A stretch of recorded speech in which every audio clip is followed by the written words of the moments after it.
All right, so a little review on balancing equations for you.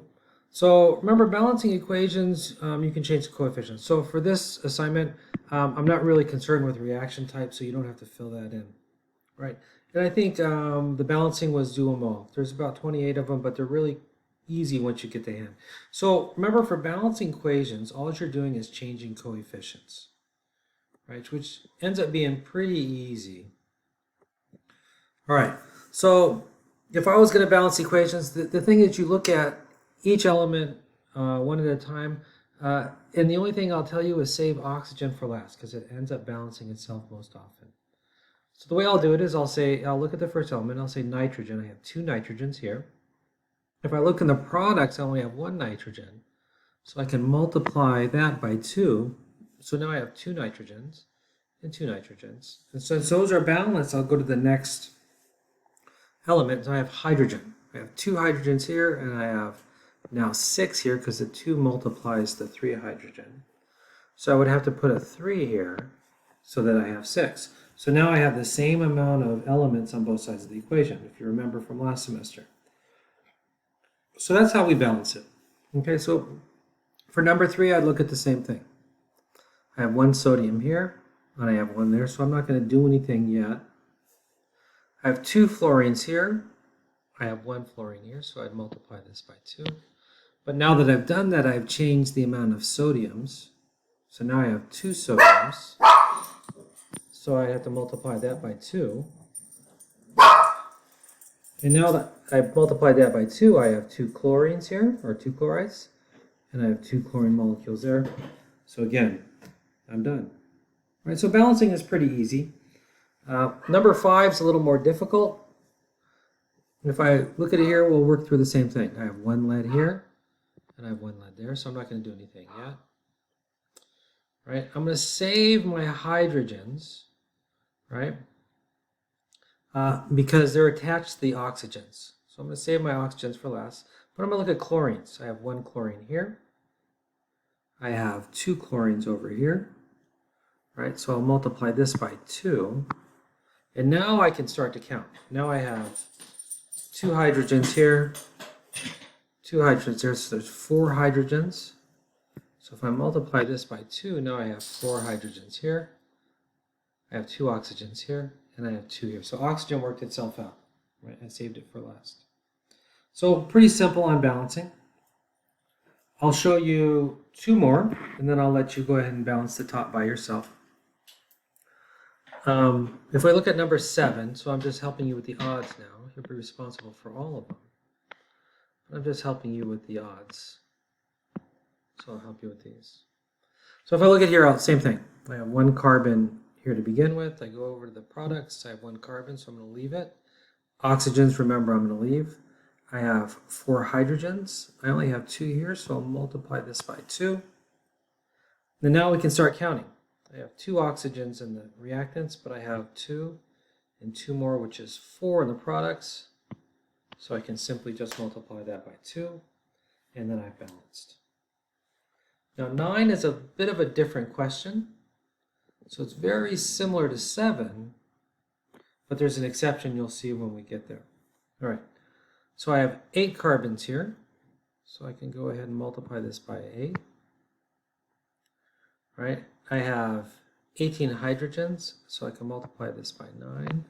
But the problem I'm going to have here now is I have 2 oxygens in their reactants, but if I count the products, I have 8 times 2, which is 16, plus 9 more, which is 25, right? But 25 is an odd number and 2 is an even, so I can't get to it. So if you come to an even-odd problem, right, where you have an even number in the reactants and an odd number in the products, you simply just multiply everything by 2. So I'll cancel those out. This now becomes 16. This becomes 18.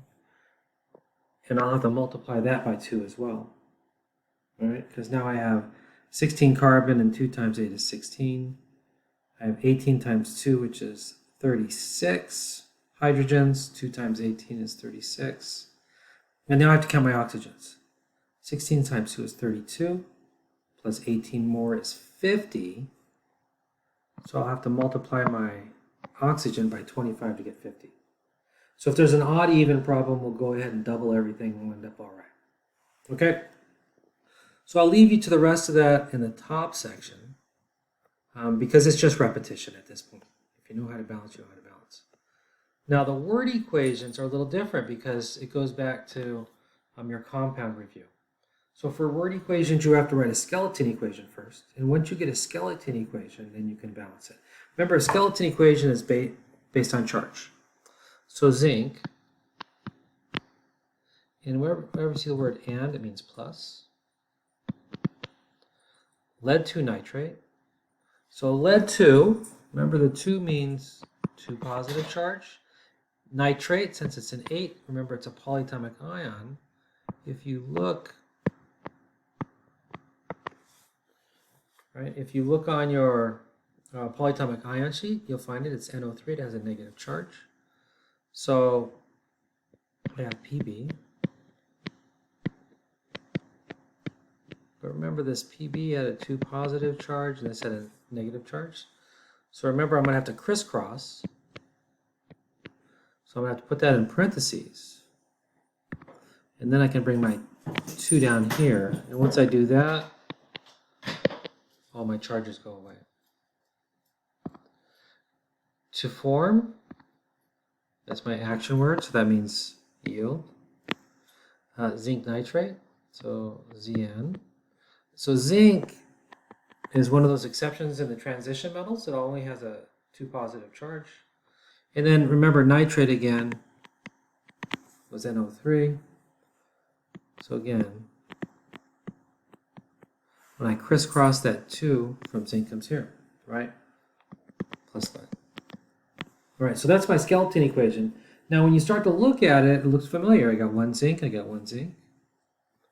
I got 1 lead, I got 1 lead. I got 2 nitrates, and I got 2 nitrates. So that one balances itself by writing.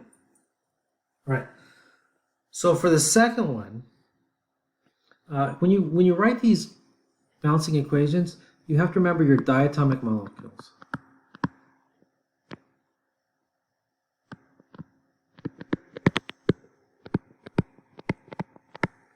Most common mistake is diatomic molecules. Remember, there are 7 of them.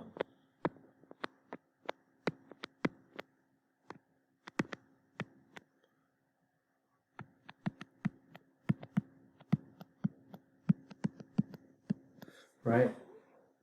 1, 2, 3, 4, 5, 6, 7. So those are diatomic molecules. Those molecules, those atoms can never exist by themselves.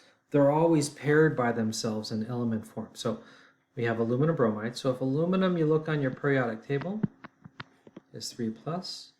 And bromine has a 1 negative charge to become bromide. Right? So if we had to crisscross that, we'd write that Al.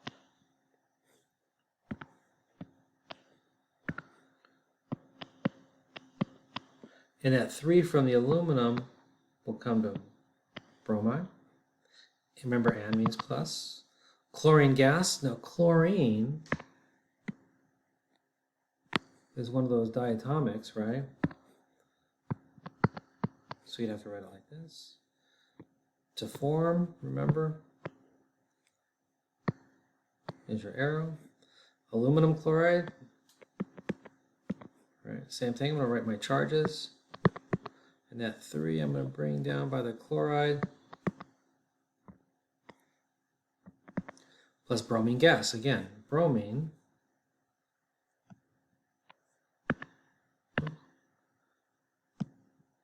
is right there. Another one of those diatomics.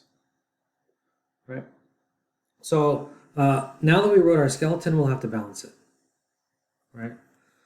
So aluminum bromide. So I have 1 aluminum and I have one aluminum, so I'm going to leave them for now. I have 3 bromines, and I have 2 over here. So you have to find something that's common. So I can multiply this by 2 and this by 3. Now I have 6 bromines. I have 6 bromines. But now I have a 2 for aluminum, right? So I can write a 2 here. Right, so now I have 2 and 2. Now I have 6 chlorines, right? And I only have 2 over here. So then I can multiply that by 3 and I can get 6, right? So I'll leave you, let me help you with one more, right? Sodium phosphate, right? So sodium has resized itself. I apologize for that. Bring it over here. All right. So sodium has a positive charge. Phosphate, remember 8's an iso, your polyatomic ion. So if you look over on your polyatomic sheet, that's PO4.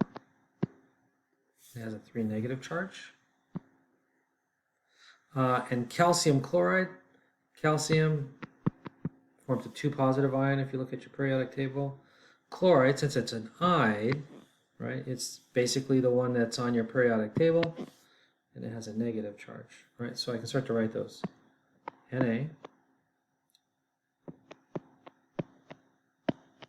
And I've got to bring that 3 from the PO4 down to sodium.